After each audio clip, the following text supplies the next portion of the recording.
to LOA Today. I'm Walt Thiessen. With me today is our own pianist in residence, Sam Page. This is your daily dose of happy. We are so happy you decided to join us today. And Jennifer can't join us today, but hopefully she'll be able to join us next week.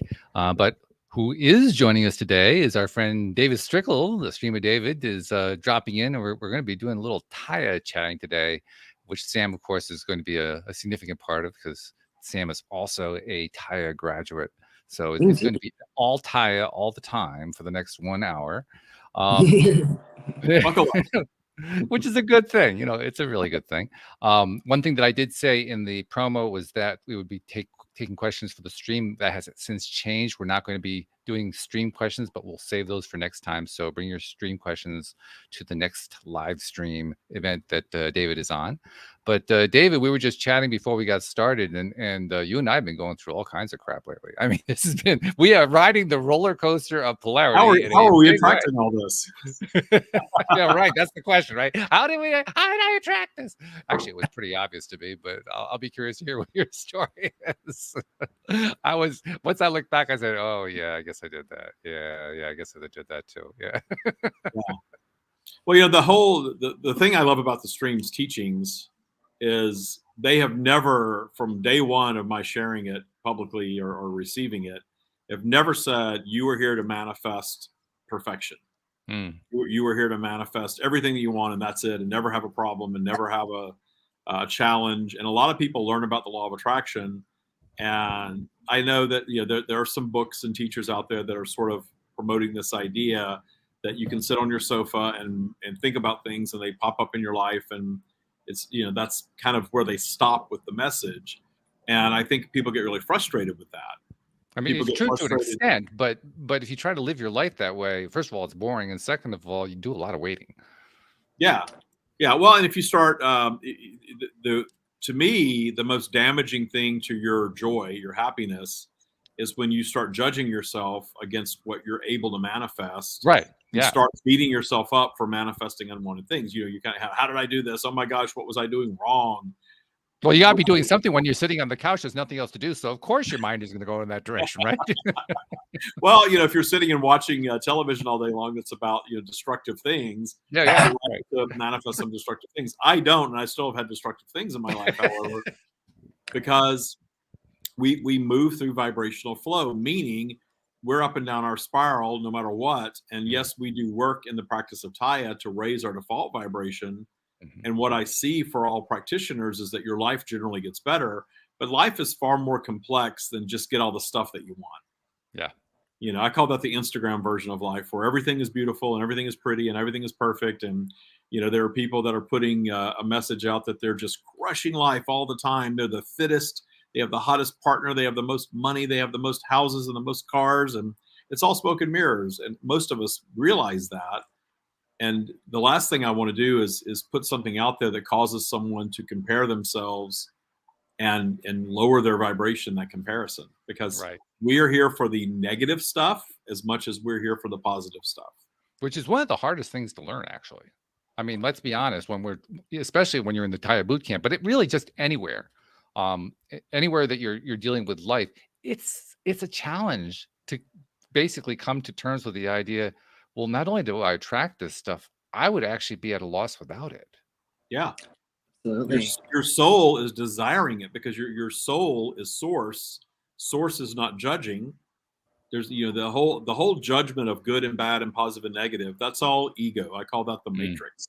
Right. That's collective ego of humanity saying that this is what your life is supposed to be, and if it's not that, you're less than or something's wrong with you. That's human construct. That is not source. Source is love it all of it. Every setback, every twist, every turn, every fire, whatever happens, all of it has value in your expansion as a being, as a strand of source. That's what we're here for.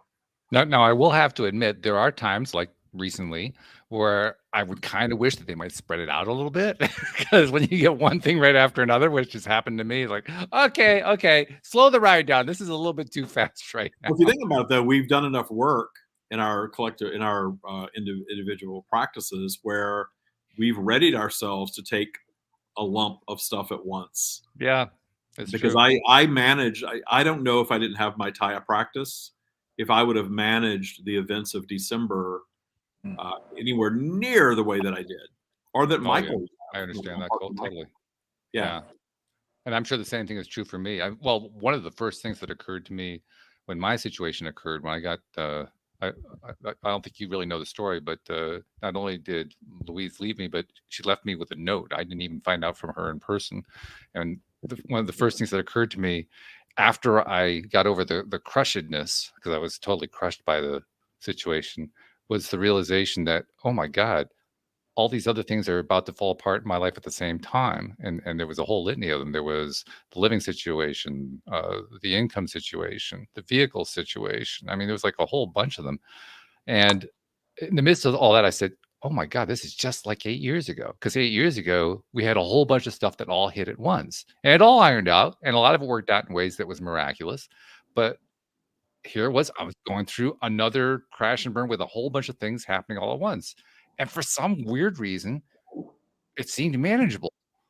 Now, 8 years ago, it seemed completely out of control, and I think probably part of the reason is the Taya practices, and part of it was just I'd been through it. I'd been down the road before. It helps when you have a little history to draw upon. You know, Yeah, Sam's a lot younger than we are, and I know Sam has had issues to deal with, but he has. you expand this being in your issues, right? And then once you have that experience, and especially if you've experienced the worst, right, that next terrible thing that comes along doesn't seem so terrible and is much more manageable because you're a more sophisticated version of yourself. absolutely. Like from when with my mother's transition happening a year and a half ago, but it was a few months after I had finished Taya boot camp. I handled that a lot better than I would have just the event itself, but then also just the whole journey of like coming to terms with that. It's been exponentially different than it would have if I hadn't gotten into like the spiritual practice, and then Taya especially, because like now I can appreciate her at a vibrational level and just know that she's there, and I have somebody other on the other side who's always like rooting for me and loves me. So that's just phenomenal. And yeah, anything that's kind of nothing as major as that has come from me since then, but anything that's like kind of may trigger me or put me DTS, I'm getting a lot better at appreciating those moments and knowing even if it doesn't feel good, I know that it is serving my expansion in some way, so I'm appreciating it ultimately in the grand scheme of things. So ultimately, that experience is kind of like it's serving as a marker or a milestone that you compare other events to, and like, oh, well, this isn't so bad. I had to go through that, and I got through that okay. Right, exactly. Yeah. Yeah, that's pretty big. In fact, also, the way you were describing that, it occurs to me that you are not only finding how to put things into proportion, but you're also finding how to find the joy in it, which is one of the things that you do in time. Oh, by the way, we should, for those who aren't, this is going to be the all Taya show here, but for those who aren't really into Taya, we should mention the term that Sam used, DTS, down the spiral, refers to that vibrational spiral. Sometimes you're up, sometimes you're down. That's what the DTS is, down the spiral. But the practices have basically helped you, Sam, and they help anybody who goes through that program to just, no matter what comes along, it's like you're a cork that bobs to the surface easier, right? Because now all of a sudden that it doesn't seem like life and death. Well, it teaches you to release resistance, so you're getting out of your ego faster and back into your source being, which is always there anyway, automatically, really. Yeah. And I really like that analogy, Wald, of like a cork bobbing back up to the surface more easily, because you like kind of shed all of this baggage, and it's easier for you to kind of go up to like that more up the spiral, or the more higher vibrations are more accessible, and you can get back up there more quickly. Yeah, that's true. It happens a lot more fast for the reason that David just gave. The resistance is greatly reduced. I think that's one of the kind of surprising. It's not really a side effect. I was going to say it was a side effect. It's not a side effect because it's one of the main reasons why you go into something like the boot camp, but it's one of the surprising effects that happens. You go through it. You don't really know that, okay, I'm removing resistance here, unless somebody points out to you, well, you just removed some resistance. But then you come through, it's like, whoa, what happened here? All of a sudden, I'm like a different person or something. And of course, you're not. You're the same person you were before, but now you have a different perspective on a whole bunch of stuff. And that alone has released all that resistance. It's kind of surprising, really. Indeed. Yeah, the practice gives you the tools to move through what a lot of people would call like a spiritual journey or a spiritual awakening, if you want to call it that. But it's just a journey of awareness, really, of Mm. who. I don't like to use the term "who we really are" because I know I hear that thrown around all the time. Yeah. Our, our Your authentic self. we are source. We are expressions of source, and source is non-judgmental. Source is all abundance, all love, all positive. And what separates us from that is our ego.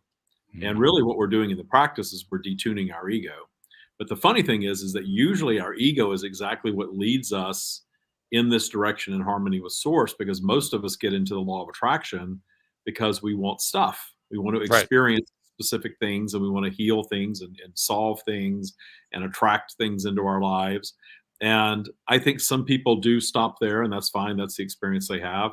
But to me, it's like this wonderful gateway drug into learning that Gateway drug. I all love of the that. stuff, yeah, all of the stuff can come to you. Absolutely, law of attraction is a real thing, or we wouldn't be wasting our time all these years talking about it, right? It's a Right. real thing, and I think most people understand on some level that it's real, although it can be very frustrating because again, it's pushed so much as just that one component of, think about what you want to get what you want, and that's it. And then here we are years into practicing, understanding the law of attraction and raising our vibration and doing all of these things, and we still have obstacles cross our paths. Who knew? Never stops, but the Yeah, right. obstacles absolutely serve a purpose. And the faster you appreciate the obstacle, if you can do it upon arrival, great. But the faster you move to appreciation, the sooner you start realizing why you actually manifested that thing. That nothing is really unwanted according to source. All of it expands us. So it's all there. It's really there to make us a more sophisticated version of ourselves. I think it's also a secondary aspect to it that I don't think you really get it until you've been in the boot camp. But that is that, yes, as soon as you're willing to accept, as soon as you're willing to appreciate whatever that thing is, you're going to get through a whole lot faster. But there's also something to be said for allowing yourself to go through at the pace you can go through. It works both ways, and both become aspects of the quality of the experience, because it isn't about racing to get past all the negativity. Right. It's about appreciating all of it, and appreciating means appreciating. It means, really, really getting this and really saying, yeah, okay, I'm glad I'm going through this. I may not want to go through this particular thing again. It's not like I want to, continually have my house on fire. It's not like I want to continually go through divorces. That's not where I'm here to live. But yeah, there's still good stuff, even though I'm not enjoying this particular part. It's not feeling good to me, but I can still appreciate there is some value in this. And I think the appreciation comes in part from being in it for a while. Because if we flip it around, if we do it the other way, if we try to, race our way out, well, first of all, that's what makes it feel chaotic. And second of all, we kind of beat ourselves up like, well, why am I staying so long in this negative space? And now all of a sudden we're back in that negative spiral again. Yeah, you beat yourself up for being down there because that's just adding fuel to the low vibration. Yeah, exactly. And the thing that this experience that I just had, that was the part of it that was really different for me is I didn't bother sitting and trying to figure out how I manifested it. I used to do that. How? I need to know how. I need to get clarity here. I used to, and I still love clarity, but I don't. I realize now that I don't have to go looking for clarity. And my appreciation of anything, I merge with source, and the clarity just is automatic. It's sort of one of those things. I don't have to figure it out anymore. It's going to reveal itself to me, and when it does, then the value in the experience is also going to reveal itself to me. Yeah, I have to admit it's a little bit of an annoyance, but with my event, I didn't have to look very far. There wasn't a whole lot of time like, well, I'm going to dig into this and find out, I'm going to get the clarity on why this all happened. As soon as the thought occurred to me, how did this happen? How did I track this? Within like a second, I had the answer. Like, oh yeah, okay, yeah, I guess I did that. The light bulb that was there all along waiting to be turned on, right? Oh, there we go. Okay, that makes sense now. Well, it was funny because I realized there were a number of things I'd actually been trying to attract into my life, but the way I had been putting the requests out, I was trying to make them all work within the context of marriage. And so my requests are all framed that way. And the universe was much smarter than me and said, no, it doesn't work that way. You want those things to happen, we got to end the marriage. And that was a shock. Yeah. Honestly, that was a shock. As you and I tell people this when I don't know if you remember or not, but when people come into boot camp, I say that as you continue to raise your default vibration, the landscape of people in your life is going to shift. Yeah. And you're going to get really clear on who appreciates the higher vibrational version of you and sort of wants to follow you up there to remain your match, which is completely their choice. They don't have to do that. Or who actually liked the lower vibrational version of you. And now there's a disconnect. And one of the interesting things that's happening for me with this, the fire that we had at our home last month, or it wasn't even last month, that was December. A lot of our friends have sort of faded away. You know, everybody kind of rallied in the beginning and, oh my gosh, anything you need, let us know. This is terrible. This is awful. All the normal, you know, things that people offer up when something like that happens. And then nothing, radio silence.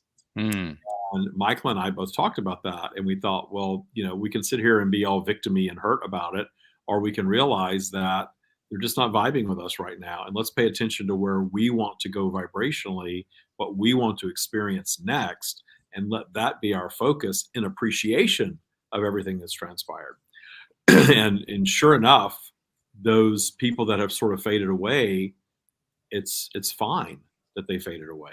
But I do tell people coming into boot camp, if you're in a relationship, boot camp has caused as many divorces ultimately as it's caused marriages, or people getting together, because you're working on your vibration actively. You're learning these tools, and it's like Pandora's box.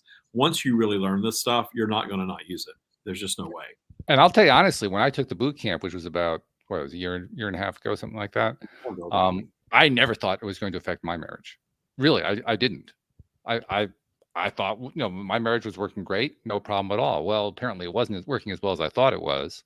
I learned stuff afterward that was a bit of a surprise, but I mean, the whole situation surprised me. It really caught me off guard. So I think it isn't so much about trying to evaluate whether or not it's going to affect your relationship. It's about evaluating where you want your relationship, whatever that relationship is, to be and to go. And then deciding, are you willing to do whatever it takes to get there? Or are you going to do whatever it takes to stay where you are right now? Well, the practice is all about aligning more with source. And of course, the way that we align more with source is loving ourselves more and more and more. Right. And the more you love yourself and you see people kind of fading away, it's not that they're bad or evil or wrong. No. You know, they just don't have that same level of love for you that you are now finding for yourself. And it's not about being arrogant either. It's about authentic love of self. And what you see is that your friendship group and your acquaintances will shrink, but the ones that stick around are the ones that are really vibing with you up there. And I've been divorced twice. So, you know, raise my vibe, and see, you know, people enter and exit my life. And I look back now and realize that everything, whether it's material or friendships or relationships or whatever, pets, it's an experience. There's a beginning, middle, and an end, and physical to all things. And it's just an experience that I've had that I don't feel the need to hold on to forever. And that includes the house. You know, I spent a year remodeling a house, and it literally got on a Thursday to the point where I thought, okay, we're really done. We paid the last contractor on a Thursday. I did a little walkthrough video of how beautiful it was, and it burned on Monday. Wow. So we had the weekend of the beautiful house, you know, but there was a lot of clarity on all the momentum that led to that event. And of course, it wasn't just the burning of the house. It was also the passing of Michael's mother, who lived with us as a result of evacuation. And then as a sideshow, you know, we found out our dog had 2 broken legs. Oh, gee. The fire. Now, 2 days after the fire, our youngest French bulldog, Rocco, he had fallen and broken his leg, but we didn't know he broke it. We thought it was a sprain. It was misdiagnosed. Well, we had to wait forever. We had to wait 2 months to get him in to see a specialist. Wow. Because he's healing inappropriately this whole time. Well, the appointment was 2 days after the fire. Oh. And his mother was in the hospital, you know, with smoke inhalation and just all the stress of evacuation. She was in the hospital. She ended up passing away on Christmas Eve, 5 days later. Wow. So I had to take the dog alone to the vet. And in this appointment, I learned that not only did he break his right leg, he broke both his legs were broken. different events, but they were both broken legs. And then in minutes, the vet was saying amputation and even euthanization. Oh, gee. Yeah. So I'm like, oh my God, my poor partner, his mother's in the hospital dying, our house just burned down, and now I have to call him and tell him his dog might have to be euthanized. So that was a whole lot of stuff, a whole lot of heavy that hit in a week. Between the 19th and the 24th of December, all of that happened. That's a massive challenge. That's huge to go through. Now, there is also the flip side. You mentioned how some people won't rise up. They won't their default won't be as high up the spiral as yours, and they won't want to follow you up the spiral. But there's also those who are either following you or are already up there, and they're the ones that I consider to be my best friends. They're the ones who came to my aid when I needed it. I mean, that night after it was a Friday, I just finished doing a show, and I got a letter after I walked out of the office, and I found this letter from Louise saying that basically the relationship was over and my world was crashing and burning. And I started calling my friends, who were all people that I knew through the show, people who were therapists and life coaches and so forth. And they were there for me in spades. Why? Because, well, they were high vibration. They knew it, and they also had the skill set to know how to advise me to handle a situation like that. So the flip side is you really valued the friends who are up the spiral with you, the ones that you can count on to be there for you. Boy, I learned that in a bigger way than I'd ever experienced in my life before, just through that event.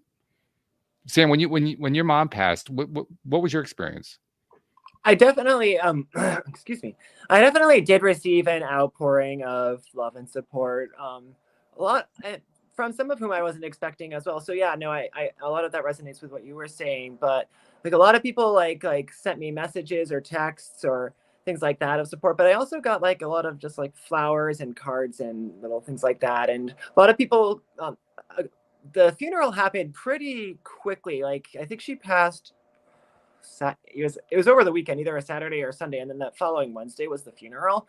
But a lot of people a lot of people did attend, and then a lot of others who weren't able to attend sent flowers and such. So there was definitely a lot of support and love that came in, and so very, very appreciative of that. Yeah, and you really notice it when you're going through that, right? I mean, it's pretty big. Oh, absolutely, yeah, definitely. Yeah, I think coming from it, in the vibration I was at that point, and able to find at least some appreciation for aspects of the situation, I think helped a lot of more higher vibrational interactions happen consequentially. Yeah, that makes sense. Makes total sense.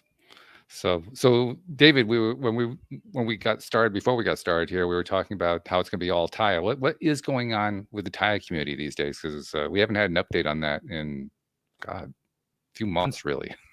Well, we're still, we started a Patreon last year because I quit doing social media altogether last year. I don't do any social media. I haven't done any social media in quite some time. And I really focused on remodeling the home and helping Michael with his parents. We bought a much larger home out here in the desert that had had two casitas, and there was a 2-bedroom, 2-bath casita on the front, like a guest house. And there was a 1-bedroom, 1-bath. And so it was a pretty big house, and it was a big undertaking to completely remodel the whole thing and get in and helping with his parents. So my world really became about that. But Taya boot camp, the Taya Academy, we wound it down. I was thinking about just kind of like, hey, if it's going to die, let me just let it kind of wind down. And I've written the Taya book. I want to publish it. And if it's not going to be anymore, that's okay. Well, the funny thing is that it never died. People still coming in and rolling and coming in and rolling. So I found a way to manage the remodel of the house and to continue to work with the people that were coming into boot camp. And then since we were on social media anymore, we started a Patreon account. So now we do everything on Patreon, where you can come in and be a patron of the stream, if you will, and subscribe at different levels. And I did last year live videos in there all the time. Every week I was on there 2 or 3 times a week. So we're still doing that. We still have the Academy. I'm very pleased to share. I'm not sharing her name or what's going on, but I have a current boot camper. We were talking about before we came on, my house just burned. You're going through a divorce. Sam's mother crossed over right after boot camp, right? Mm-hmm. And here we are using these Taya tools for these major life events. Yeah. create a lot of suffering, but we've used the tools to mitigate our suffering in the experience and find the abundance in the experience, I should say. I don't want to say necessarily joy, because I'm not going to pretend like your mother crossing over is joyful, Right. but there is expansion in the experience, and that's what I mean by abundance. Oh, absolutely. Yeah. So I'm still teaching, and now we have a current boot camper, because I was kind of with that whole, oh, maybe I should shut down and not really go back into the academy this year. And sure enough, I have this current person in there that has had an even bigger tragedy than any of us have had, the Wow. biggest you can imagine, while she's in boot camp, and is managing it from a very Taya perspective, which is extremely satisfying for me to know that in some way this practice has helped her in that experience. So the academy lives on. I'm not shutting the academy down. Yeah. I thought definitely not shutting the academy down. I still have my team with me. We meet every Monday morning. I still have people that are working, in coaching and things like that. So we will get the academy moving again, and as far as enrolling more people. But as far as the social media thing goes, I don't want to get back into a huge social media presence like I was doing before. I just don't want to do all of that. I don't want to push that hard. I really want to. I want to share Taya with the world. I want to share the strings message with the world. I want to get the book out there this year. Kat and I have formed a publishing company called Streaming Words Publishing.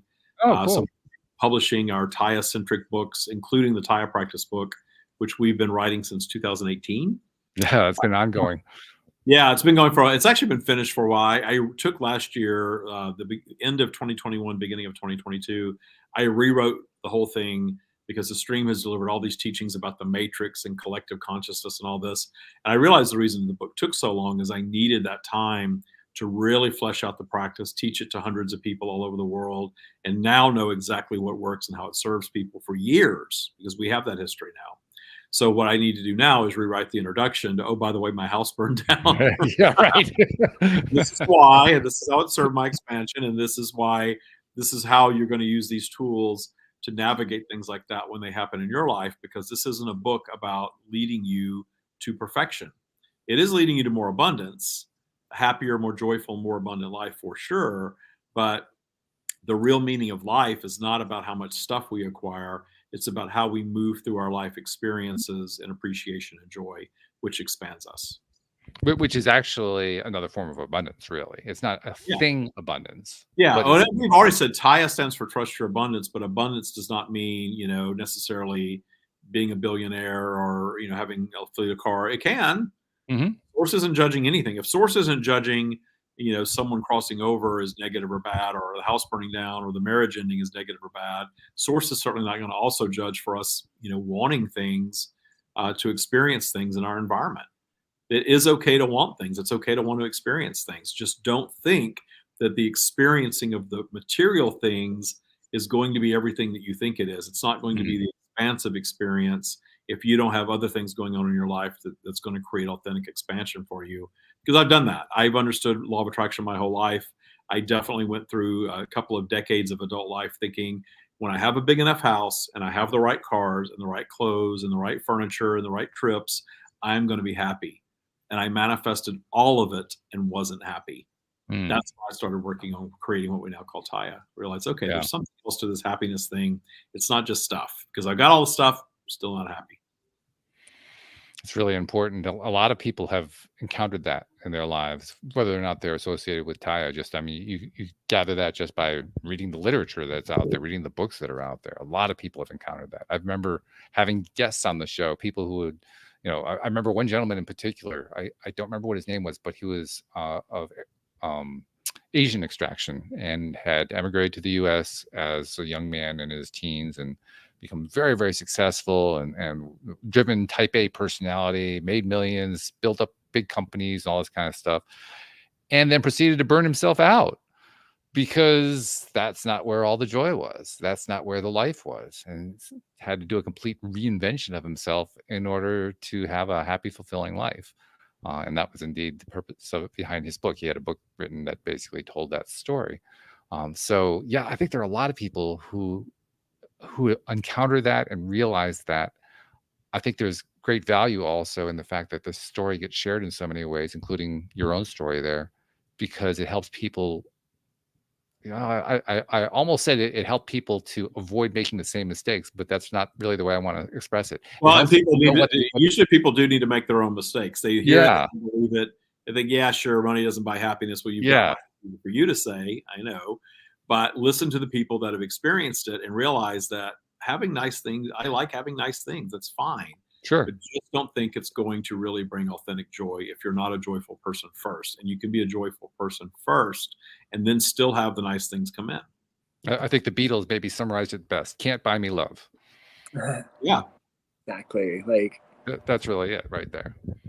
yeah, You can't money buy will, me can't escape vibrational flow with money. So, love. Which is interesting, actually, because money is energy. Yeah. right. Interesting. Yeah, it's just a tool, though. If you think everything is energetic, everything is vibrational, Mhm, and we have a system of exchange in our world, and it's fine. We talk mhm. about the pyramid and talking about money. You know, the people at the top Yeah, of the yeah. pyramid love the system of exchange. The people at the base of the pyramid that are holding up all the weight of it hate the system. Mm, They feel like they're victims of it. You know, this system's bad. It's wrong. It shouldn't be. We should all be the same, and we should all be equal, and we should all be having the same things. If everyone were equal, there wouldn't really be a system of exchange, though. And that's the way our world of contrast is set up. It's not meant to be perfection. If we came and just manifested every single thing that we wanted all the time and wanted for nothing, we would get bored really fast and we would find a way to blow it all up, right? and there's some people arguing that that's what we're doing today. Yeah. Well, that was part of, that I have gotten some clarity around the house, and it was a complex situation because it didn't impact just me. Michael's father had passed on 3 weeks after we moved into the house, and then 5 months later, his mother Mm, passed over as a result of the evacuation from the fire. And so all of that hit, in a very short amount of time, and that impacted her. It impacted him. I think we just lost Sam. yeah, There was multiple people impacted by this event, so it would be very arrogant for me to say it was my manifestation or my expansion. But I do see how the universe works in these mysterious ways. mm, Yes, it was an event that we all collectively manifested, that we were all marching toward. Little did we know it, and then when it did happen, I was able to sit and witness it happening in appreciation of the fact that, okay, on to the next experience. I spent a year remodeling this house, picking every single thing, right. every light switch, every fixture, every plant, every rock, everything that went into that house. I picked all of it and spent a year doing that. Finished on a Thursday, have the fire happen on a Monday, and between 10:30 p.m. that Monday night and 2 a.m. the next day, listened to the fire department rip the house apart. There were Mm, chainsaws and picks and axes and 2 hoses going into the house, and I just sat there like, this is what we manifested. This is what's happening right now. It wasn't, oh my God, this is terrible. Why me? And this is awful. And looking back and retelling the story, it sounds terrible. A woman died. absolutely, sure. We were trapped. We actually got trapped in our driveway. We're going to evacuate in Michael's SUV, and Michael's mother collapsed in the driveway. And as a result of that, we couldn't get the car out because we needed to get her in the car. And then they ran the fire hose behind the car, so we Wow. couldn't pull the car out of the driveway. So they took her to the hospital in an ambulance, and then Michael and I and the dogs sat in the car all night while they put the fire out. The house is a big house, and the main house is what burned. It was on the back, so we weren't right there with it, but we saw everything coming and going. And it wasn't until the end that the fire chief took us back there, and I actually recorded it because I thought, it's 2 a.m.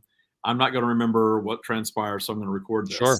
And I have Yeah. a recording of our reaction, walking back and just seeing the house just destroyed. And we're both kind of like, oh wow, oh wow, oh Do okay. you remember how that felt? I mean, I'm just The curious. roof is not, yeah, Do you remember yeah, that feeling? How yeah. if It was how would you describe it? surreal.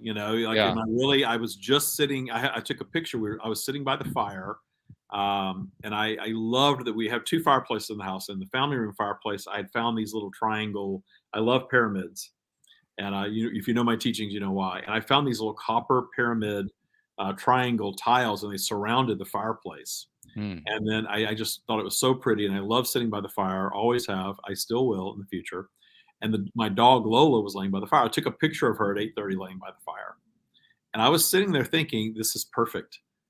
The house is perfect. Everything is perfect. I'm so relaxed in my life right now. I'm spending the next 2 weeks, the end of the year, doing nothing. I'm excited to get my book published next year and see what's going to happen with the academy. And oh, everything is just so perfect. So it's sort of like, okay, I needed to manifest something to disrupt all this bliss, right? And it wasn't all perfect. There's certainly things going on, but you know, by 10:30, between 10 and 10:30, I was on the phone with 911, realizing something was wrong in the attic. So the attic caught on fire. It spread across the house, and then to put the fire out, they had to rip the roof off and rip the ceiling out, and then they pumped water into the house for hours. And so the house then was just this sludge of wet drywall that was ripped down and wet insulation and lots of water. Yeah. Lots of water. And now I really understand, what damage water and smoke do to a house, because inside the house, Yeah. most of the damage is water and smoke, Right. but it ruins everything. Yes. Except our clothing is okay. We had to get that ionized and cleaned and all that. But, upholstery, carpeting, anything textile it's not going to come back from it. And of course, everything that got wet is not coming back from it. So, it was an interesting experience that I now identify with. How fortunate, though, that we were able to rent the house across the street, live across the street, and the construction hasn't started yet. I live in California, so we have months of permits to go before we get started. Right. But we'll be out for at least a year. And Wow. Living over here, our living situation has changed. We're not caring for Michael's parents anymore. They both crossed over now. Rocco had surgery in LA a few weeks ago. He's healing. We're seeing the value of Taya more than ever. Michael has learned enough about it to where he's employing it in his life. Plus, he's a psychologist, so he has his own set of tools to use for these kinds of things. But we sit and talk about it almost every day. Yeah. How these events have transpired to bring us to this place, and where the value of it is, or where the joy and appreciation can be found. Doesn't mean that he doesn't miss his parents and doesn't miss his mother. Absolutely. But she was ready to cross over, and this hastened that process a bit. But maybe that was her. And I'm not speaking for her, but maybe that was her manifestation of, hey, I'm ready to go. Let's find a quicker way to do this. I wouldn't want to even speculate, but I get what you're saying. One of the things that helped me, I know, when I was going through my craziness was when I was in the depths of my despair because I was realizing that my marriage was ending. I realized a few things. First of all, I realized I couldn't stay there. There was just too much pain to stay there. I needed to climb out. The second thing I realized was that in order to climb out, I had to do some appreciating. The third thing I realized was that appreciation was too far away. I couldn't reach that right now. So I needed to get some help. So I got help from friends, from very good friends who helped me through. And then I finally reached the point where I recognized pretty quickly my entire life was going to change fast.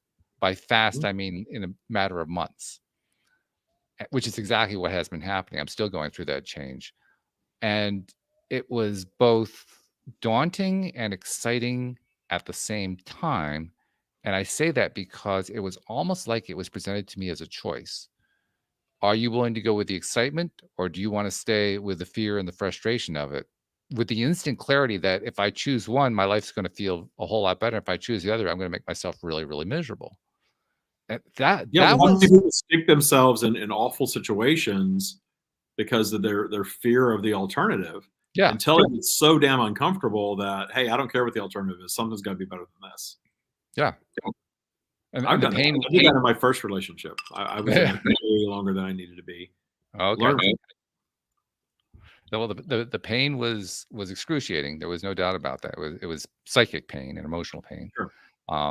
And I knew that the only way out was to grow, and that I needed to find ways to focus toward that and away from the loss, away from the frustrations and all that kind of stuff. My friend Joel Elston, who is one of my early co-hosts here on the show, gave me one of the best pieces of advice I've ever had in my life, and it was at the right time. He said, you're going to be asking a number of questions about why it happened and what was going on with her and so forth. And you got to be ready for the fact that you're going to not get some answers. There are going to be some answers you'll never get. And there was a part of me that said, oh, I really don't want to hear that. And there was another part of me that said, yeah, you're right. And that has actually Well, been more valuable to me than anything else, recognizing, there are just some things I'm not going to get answers on. well, it all And comes down to vibration, right? it Really, does. it sounds very simplistic, but it comes down to you're not vibing. Yeah. Not a vibrational match, period. All the other stuff is the window dressing around vibration that we perceive as our human experience. So your friend was exactly right. You're not going to get answers to it, nor do you need them, because Well, I felt like I needed them. At the time, I thought for sure I needed them. Why? Yeah, but you'll Yeah. get. I think the more you practice and the more you experience things, like now that you've had this experience, the next thing that comes around and something else will. That we're human. We're having this contrasting experience. The next time you'll manage it even better, though, because you will harken back sure. to this time and realize I don't need to know why. This is the experience that I'm having. This person and I, or the situation and I, were a vibrational match for a period, and that period has come to a close. And I survived, and I will survive again. And that saying, "What doesn't kill you makes you stronger," is very, very true, because again, nothing is designed specifically to kill you, but what you don't let end you makes you a more sophisticated version of you. And even the ending of you can do that, because we're Sure. eternal beings having a temporary human experience, and all of it is designed to expand our being, which expands source, because we are one source. time the stream described this lifetime one time as being the equivalent of a weekend vacation. And I've always remembered that one, because it really does give you a perspective on the whole thing. First of all, the weekend, it makes it a relatively short period of time. And from an eternal perspective, it is a really short period of time. And secondly, calling it a vacation, that gives it an appreciative side that we don't often give when we're thinking about what it's like to actually live life. But you know what? It is a vacation. There's a lot of good stuff in life. But again, we live in this matrix that points us very often to the very worst of life. But that's a little piece of the pie in comparison to everything that's going on in our environment is going to be the negative thing. Like yesterday, I haven't been on TikTok in a long, long time, and I decided to jump on TikTok, and I'm on there and I'm kind of scrolling, and it's all this stuff about this earthquake in Turkey. And it was not something you would ever want anyone to experience, nor would you want to experience it firsthand. But it hit me when I started going down the rabbit hole, because you have TikTok, you watch one video and you get 5 more just like it. Of course. It'd be very easy to think, oh my God, this is all that's going on in the world right now, is this tragedy. But it's not. It is happening there for sure, and that's the experience they're having. But if you were able to, dip into any environment, you'll see there's far more sunshine and happiness and people that are enjoying life and meeting things in joy going on at any given moment than tragedy. And that's not that we're not ever going to experience tragedy. It's just to remind us that positive is more powerful than negative always. That negative is just this little draw that sort of draws us out of source for a little bit, so that we have our obstacles, have our things to overcome. But in the end, if we think of ourselves as eternal strands of consciousness here having the weekend trip, then it takes the pressure off of life. Yeah. It takes the pressure off of our judgment of what other people are experiencing, which sometimes really lowers our vibration even more. Oh, those poor people. Oh, that shouldn't be happening to them. Oh, that's the worst thing ever. They're eternal beings. We need to remember that. It's okay to care, but when you're lowering your vibration and wishing that they weren't experiencing what they're experiencing, that's not alignment with source, because source is appreciation of all that is. And that's a hard pill for a lot of people to swallow. It is. Oh, yeah. The Matrix teaches us, well, what's wrong with you? You don't think that, you're not horrified by what you're seeing. What am I doing for them in my horror, though? I'm not helping them in my horror. Now, if that horror causes me to take action in some way and do something that actually helps them, but the stream teaches us that our vibrational appreciation of them and their journey actually does more for them than just sitting and wishing it wasn't happening. Well, I think the other thing that the horror does is it gives us the opportunity to understand what we don't want. And the appreciation is how we get to where it is that we do want. But you're right. If we stay stuck on what we don't want, that's not going to help at all. That just means, oh, here I am stuck. Yeah, you're Day fueling either for them or 645 being yourself. stuck here in this place. Well, look how many things that we're horrified by that we continue to fuel in our judgment of them Yeah. that intensify and last a long time Oh yeah. before eventually they do solve themselves, as everything does. But we continue these things. The things that we judge the harshest tend to stick around. And I was pretty proud of myself actually when I went through my crash and burn. The weekend, it was the worst weekend of my life, no doubt in my mind about that. But by Monday, I had done a lot of climbing out. I was about 80% of the way out. By Tuesday, I was like 90% of the way out. And I looked back, I said, that takes many people years. I've Oh done it yeah, in some 3 people days. never. My Yeah. mother got divorced. My father left my mother for another woman in 1975. She died in 2014, and she never got over it. Wow. Yeah. Yeah. That's a long time to live with something Yeah. like that. Yeah, Hey, and it impacted her life for that whole period, all those decades. I'm sure. Yeah. Jeffrey dropped a question in the stream for you. This is an interesting one. He says, does David talk to the stream more or less while going through these lower vibe times? More or less? I have done enough work in the practice to raise my vibration to a point where they're always right there. It's source, and we all have source in us. Source is always right there for all of us. But I do think most of us have work to do to get back to that easy realization of that. And in the practice, I've done enough work to where the stream is a click away. And if I'm separated from them, I know it because it feels uncomfortable. We all know what that feels like. You know, when you're in when you're down the spiral, you're not in that negative, you're not in that positive place. They're not readily available, but I know how to get there. I have the tools to get myself there, and I have yet to experience anything where they weren't readily available. It's a breath away, really. Good question. It is a good question. Yeah, I think it's one that we all kind of wrestle with at various times in our lives, particularly when we were DTS, down the spiral, when we're in that really rough place. I mean, Sam, when you're in challenging times, do you find yourself reaching to try to find some way to connect, or are you able to connect more easily now? There have been definitely instances when I am down my spiral, when I try to connect with source and I find myself it's not coming as easily or at all as it would when I'm more in a more up the spiral place, if you will. But then sometimes it's a little bit more accessible, and that's like those times when I'm like down but appreciating that for its expansion. Yeah, that's a good way to describe it, I think. If you think about it, and we were all taught differently in different religions and things like that. But I was taught that when Jesus was on the cross, he was asking his God, his Father, I guess, why have you forsaken me? Have you ever heard that story? Sure. Oh, yeah. That's how I understand that feeling when you're down the spiral. You feel like you've been forsaken by goodness or by source or by God or however you identify that energy, but you haven't been. You're actually just creating a barrier. You're creating it. And when you learn that you're the one that's creating it, then you can start acquiring some tools to move out of that. But I think where we get tripped up is thinking that we have to flip that light switch overnight and learn how to make that happen instantaneously. It's a journey. This detuning thing that we teach is a journey, and it's an amazing journey that you never really complete as long as you're in physical. I've been practicing this for 13 years, and I've been receiving the stream for almost 55 years. And the practice itself, 13 years in, I realize now I'm never going to be finished. I'm never going to get it all. I level up year after year after year after year, and I'm in a place now where I can channel without going into the trance. That's why I don't necessarily feel the need to stop and breathe and have. I can do that, but the stream is right here, flowing through me. Unless I'm really down my spiral, they're here flowing through me all the time, and I can answer questions. It's not like I have to go into trance to allow that anymore, and it's because of the work that I've done to get to this place where they're just right there. And that's true for all of us.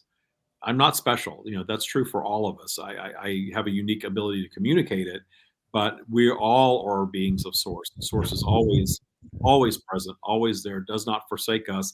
Our ego does that. Our ego is the thing that drowns that out, and all of that chatter that we pick up in the matrix of you're not good enough, and this isn't real, and all of the religious teachings that very often are very matrix and ego driven as opposed to source driven. All of these ideas and things that we learn, we can unlearn. That's what detuning is.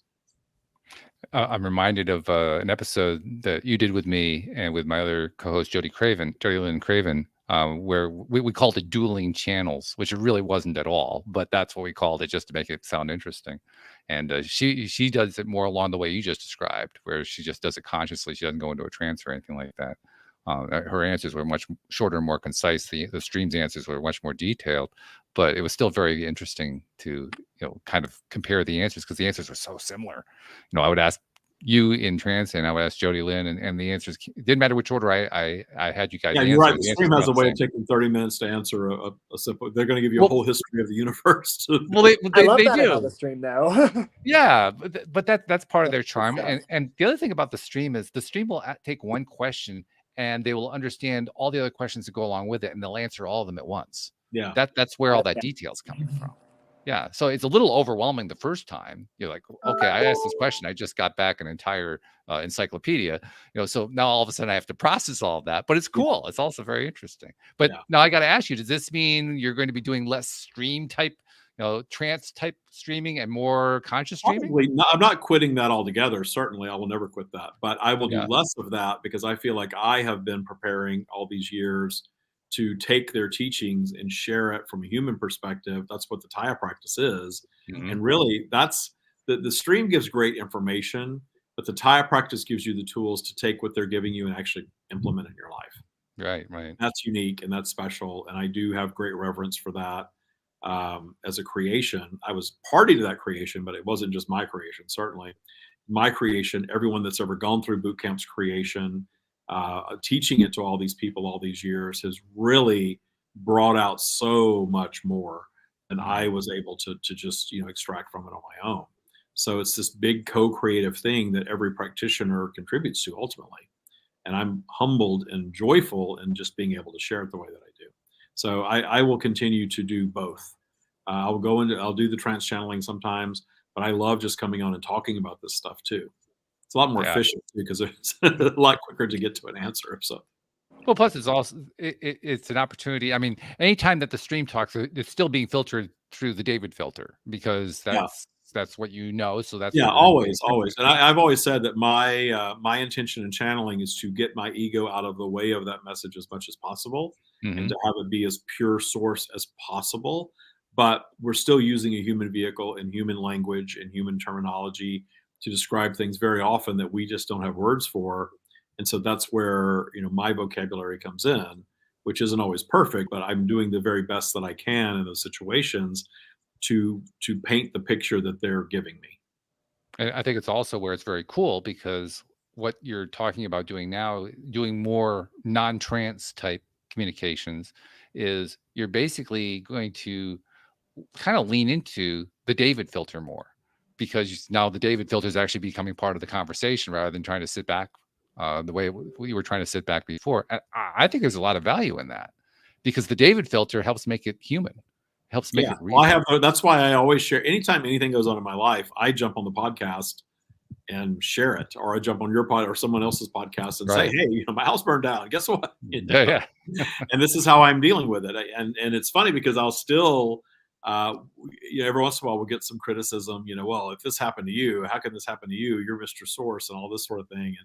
And I realize, well, are you really listening to what the stream is sharing? Because they have never come forth and said, "Go be perfect." Go have, here's the tools to have a perfect life and never have a problem. We Well, judge. plus you described, I mean, this past September, I think it was when you were on the show, you actually described how you had very recently to that point in time, you had been riding a very, very high vibe, and it was so high that life was getting boring.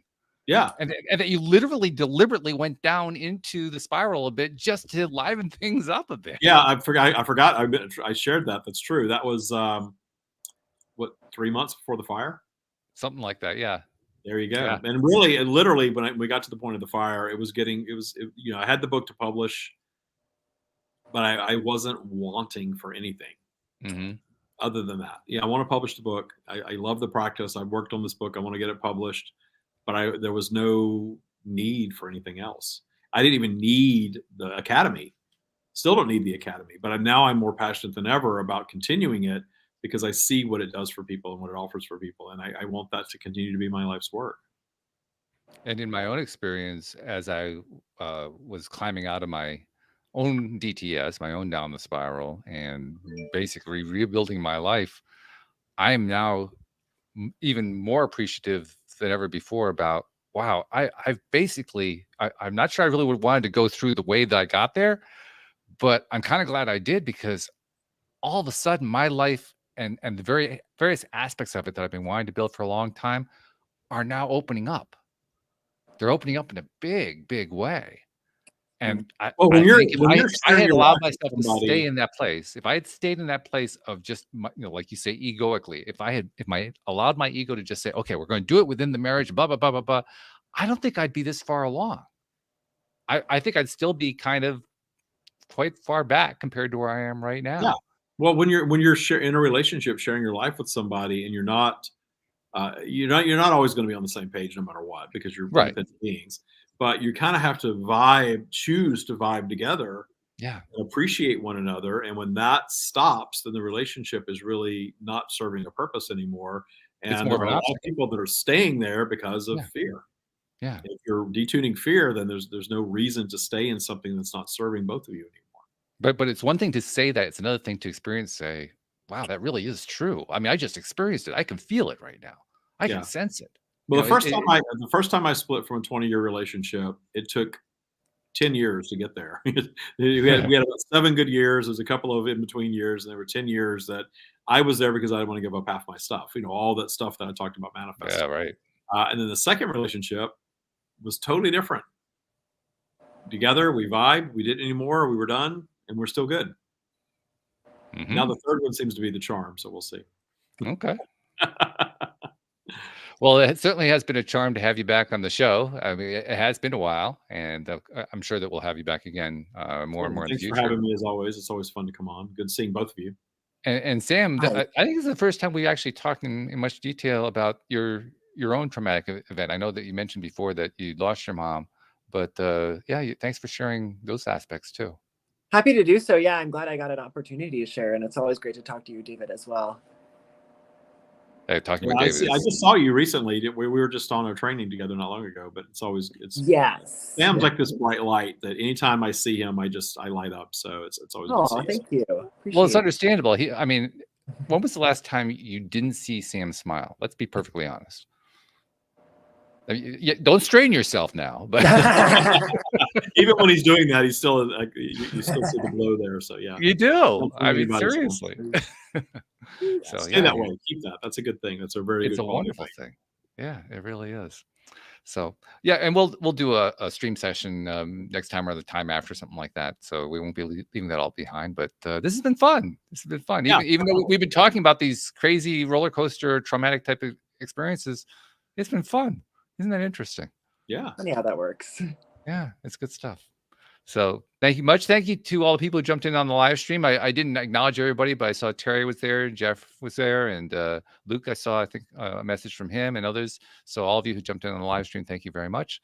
Thank you to our podcast listeners everywhere. We'll see you all next time here on LOA Today. Goodbye, everybody.